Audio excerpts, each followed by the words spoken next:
In the news tonight, there's a crisis in the Guyana Police Force, says Nigel Hughes. We hear that the People's Progressive Party, through their General Secretary, say that there's no crisis. There's more than a crisis. An US-based Guyanese businesswoman pioneering empowerment efforts and providing news service free of cost. Leader of the Alliance for Change, Nigel Hughes, has burst aside claims by Vice President Barry Jagdeo that there is no real crisis in the Guyana Police Force. This was following the Calvin Brutus saga, which saw the senior officer facing 30 counts of obtaining money by false pretense, misconduct in public office, larceny by public official, money laundering, and liability by public official. Brutus is likely to face additional charges when the matter is called again in the court on November 18th. Speaking at the AFC's weekly press conference, Hughes said there's more than a crisis in the Guyana Police Force. He pointed to the Ricardo Fagundes murder, which happened in the vicinity of State House, the official residence of the president. We hear that the People's Progressive Party, through their General Secretary, say that there's no crisis. There's more than a crisis. Because if you can have a crime of that magnitude, that close to the president's house, and 2 or 3 years after, not a single suspect is arrested. We have had significant disclosures by someone who was part of that investigation. It must mean that it is beyond the capacity of the Guyana Police Force to investigate several crimes, not only those in which they are the suspects, but those in which the security of the president of the day is challenged. And just in case you think that that is more than enough, you then have the report by the head of the Police Complaints Authority, couldn't be more than 2 weeks old, which completely assails the Guyana Police Force about the methodology by which it operates. So the list can go on, but I dare say to the citizens of this country that if you don't think we're at a crisis now, just think about this. God forbid, if your child got struck down by one of those donors of gifts to the Guyana Police Force, and the driver got arrested, and it turned out that the driver was a relative of one of those persons that donated a gift to the commissioner or the deputy commissioner, do you really believe that that investigation is, one, going to lead to substantial charges, and two, that those charges will actually face the real possibility of a conviction? I just leave that with you. And if at that level of traffic, before we go into anything else looking like narcotics, or we go into anything else looking like corruption, I believe you will have a crisis. He outlined other matters of concern to amplify his case. But it doesn't stop there. This officer, who is accused of having huge sums of money, way beyond what he could have saved had he been collecting his salary, not only is the sum staggering, but the fact that the gifts that he received from his fellow police officers of equally senior standing were themselves substantial. We have evidence of people sending huge sums of money to the Commissioner of Police to pay for a funeral for an officer at one of the best hotels in the country. Now, if that does not create a crisis of confidence in the Guyana Police Force, I'm not sure what does. But it doesn't end there. You will recall that less than 100 yards away from the home of the president of Guyana, Mr. Fagundes was gunned down. The cameras that were used to record or would typically record what happens at that location were not working, coincidentally. And up to now, there hasn't been a single arrest of anyone. We had an interesting disclosure by a police officer who was involved in the investigation at the time. And since 2018, we have passed the Protected Disclosures Act, which is otherwise known as the Whistleblowing Act, and we have not operationalized it. That means there could be absolutely no serious intent, both by the government and the Guyana Police Force, to provide it with yet another weapon to fight corruption, which is whistleblowing.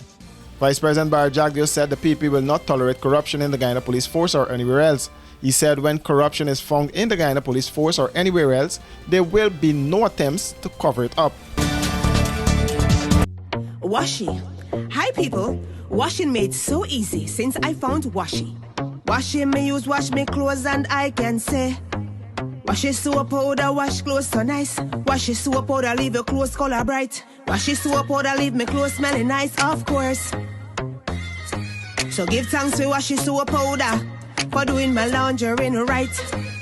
Keep my clothes color bright, have my clothes smelling nice for sure. I could not ask for more. Comes in lemon and original. It is a washing machine in a pack.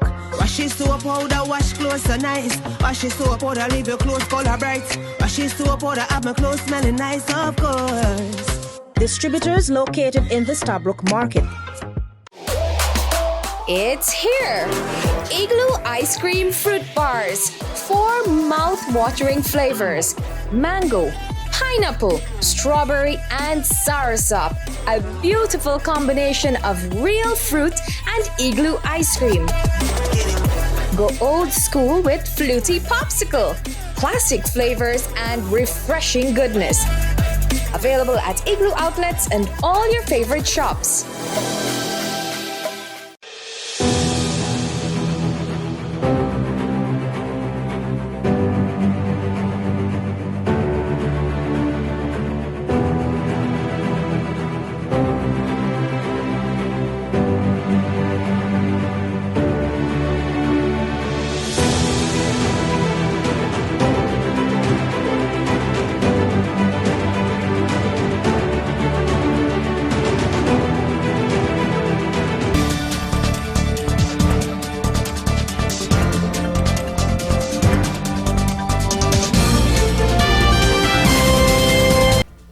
Brooklyn's Waterfall Lounge, a well-known Guyanese restaurant in Little Caribbean, has enhanced its community role by launching the Community Hub.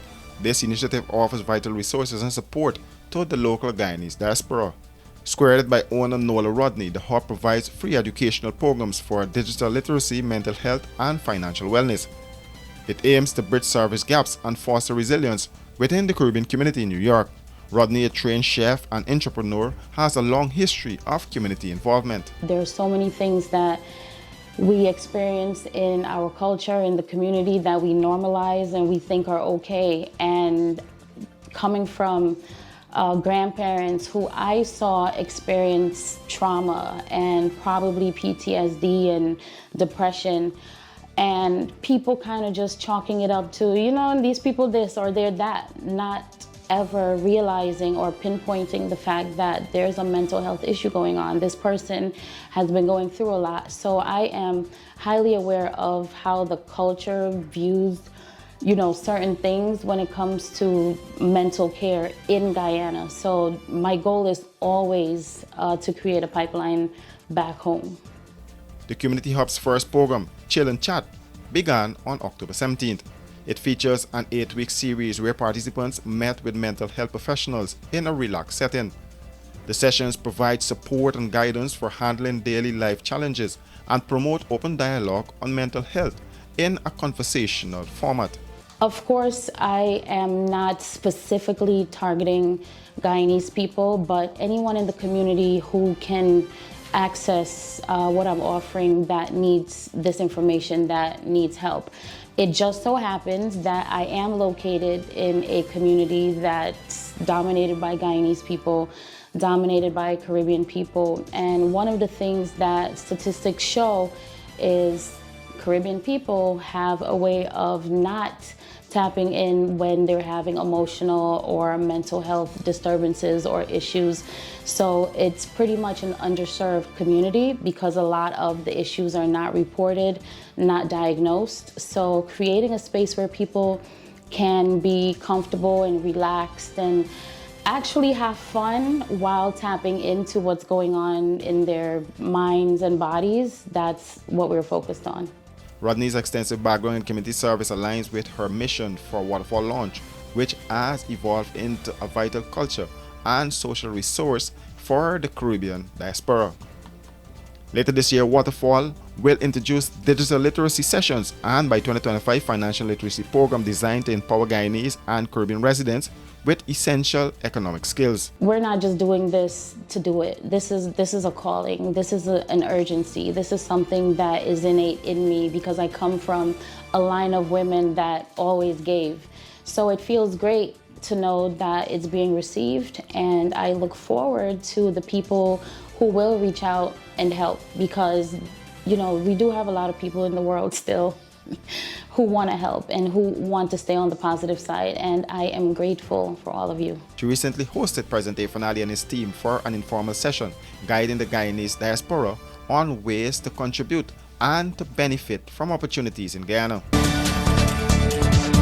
For these and other stories, do visit us at our website www.rdproductiongy.com.